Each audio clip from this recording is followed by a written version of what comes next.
qu'ici, on va ajouter des attributs sur ce contrôleur-là, des attributs qui permettent de faire ceci et ceci. Ok. Donc, pour ça, je vais montrer un petit peu comment j'ai fait. J'ai une porte Eldor, c'est un groupe, et de l'autre côté, j'ai un groupe Erdor. Ok. On voit que ce groupe est contraint à chaque fois par le contrôleur ici. Donc, on sélectionne le contrôleur puis le groupe. Alors, au préalable, il faut repérer où est le groupe. Je fais F dans la liste ici. On voit que ça est là. Et il suffit alors de prendre le contrôleur puis le groupe et faire une contrainte par an. Avant de faire ça, moi, ce que je préfère, c'est de grouper les ensembles. D'abord, donc c'est-à-dire grouper les portes, grouper la voiture. Donc la voiture, elle est dans un grand groupe car. Ok. Et dans ce groupe-là, tout en bas, vous avez ici groupe Eldor, groupe Erdor. Alors pour sortir d'un groupe, il suffit que je fasse bouton milieu de la souris. Hop. Et maintenant, j'ai mis, avec le bouton milieu de la souris, j'ai mis groupe Erdor sur le locator. Donc, si je voulais mettre le groupe Erdor sur groupe car, il faudrait que je fasse mon groupe Erdor est sélectionné, puis groupe car. Là, je pense que je fais P. Et là, on voit que les deux groupes sont. Enfin, le groupe Erdo est revenu dans le groupe car. Ok. Donc, ça, c'est la base. Alors, un groupe car et deux groupes portes, ce sera très bien. Ces deux groupes portes sont contrôlés avec une contrainte par ceci, une contrainte par an. Donc, quand je fais ça, ça bouge. Ça, c'est un truc. Ensuite, hop là, ce groupe car, il est contrôlé. Alors,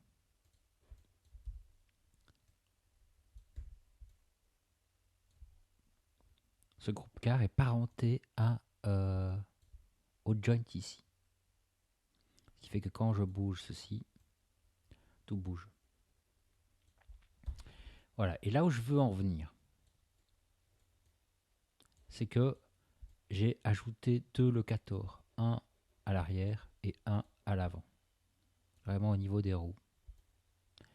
Et ce que j'ai fait, c'est sur ce contrôleur-ci qui permet de faire ceci, j'ai ajouté un groupe encore une fois. Et ce groupe de, je le contrains avec. Alors, est-ce que je le contrains? Je vérifie. Oui, il est contraint par le locator ici. Donc, on sait que c'est le locator, puis le groupe 2, et on ajoute la contrainte par an. Qui fait que quand je fais ceci, eh bien, on a toute la voiture qui se lève. Alors, pour l'autre ici, c'est sensiblement différent, dans le sens où je pense que j'ai simplement parenté. Vous sélectionnez le locator arrière, puis Shift le locator avant, faites P, paf. Et alors, là maintenant, j'ai la voiture qui se lève comme ceci. Alors avec ce locator là, j'aimerais bien, c'est parenté, ce locator là est parenté au contrôleur principal. Ce qui fait que quand je déplace, tout se déplace. Voilà, c'est un peu technique avec beaucoup de groupes, mais ça fonctionne. Donc j'espère que j'ai été clair. S'il y a besoin d'aide, je suis là. pour terminer, quand on a ça, finalement, moi, je ne vais pas aller toucher à ces trucs-là. D'ailleurs, je vais même sûrement les masquer. Je ne veux pas avoir ça. Je veux quelque chose de plus propre que ça. Donc, je sélectionne le contrôleur ici et je vais faire Modify, Add Attribute. Et là, je vais ajouter, je ne sais pas trop comment, rotation, on va faire Rotate, Rotate, Rotate avant, ok. C'est un float, donc on peut déterminer une valeur fluctuante comme ça. Je vais faire Add, ok, on voit qu'il ajoute ici. Et on va faire Rotate,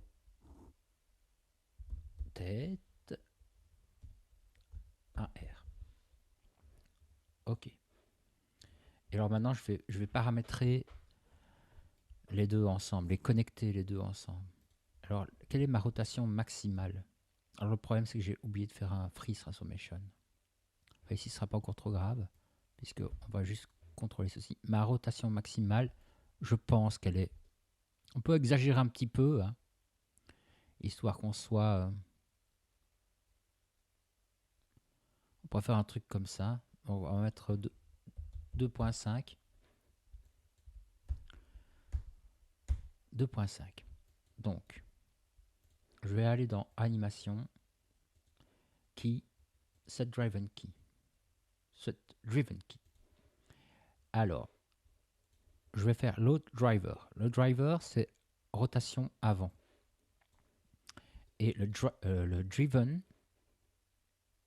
c'est la rotation de ce contrôleur. Donc, je vais faire load driven.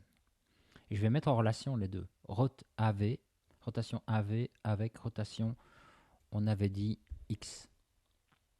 Ok. Et là, je fais une clé. Ensuite, je vais cliquer là-dessus et je vais ajouter une valeur genre AV, je vais mettre 5, jusque 5. Et là, on avait dit quoi comme rotation? On avait dit, je ne sais plus, 2.5 je pense. 2.5. Voilà, et là je mets une clé. Key. Ce qui fait qu'on a une valeur haute et une valeur basse. Voilà, comme ceci. Donc je ne peux pas monter plus haut que 5. Que 2,5. Voilà, quand j'ai ceci, je vais remettre ça à 0. Hein, je vais faire l'autre. Donc on a un R et je prends celui-là. Et je vais faire load driven. Alors c'est du rotate X plus que probablement. Voilà. Et on va mettre une clé en position basse. Ensuite, je vais ajouter un rotate de combien?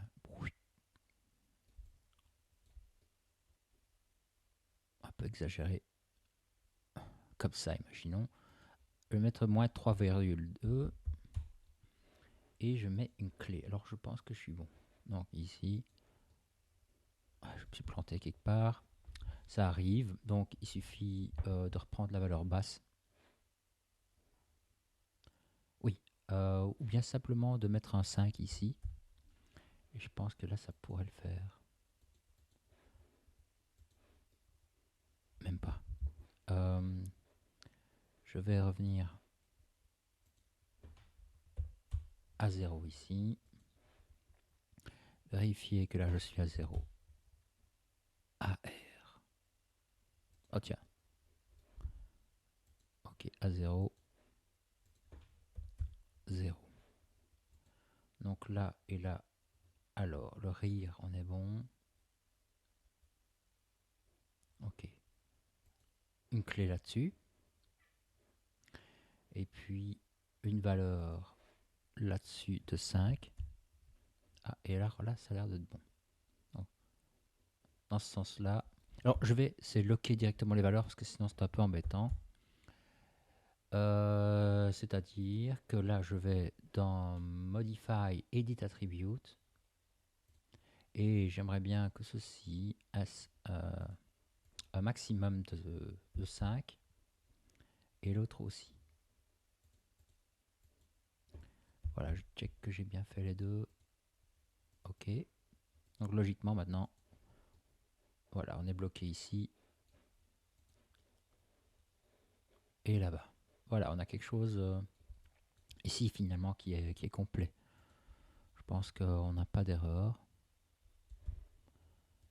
Les portes s'ouvrent. On peut déplacer comme ceci. Alors ce qu'on n'a pas fait encore, c'est la rotation de la roue en fonction du déplacement. En fonction du déplacement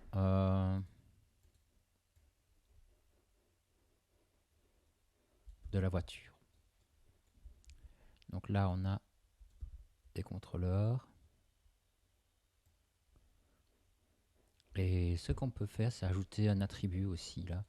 Donc là, je vais faire sélectionner le contrôleur principal, modify, add attribute. Je vais mettre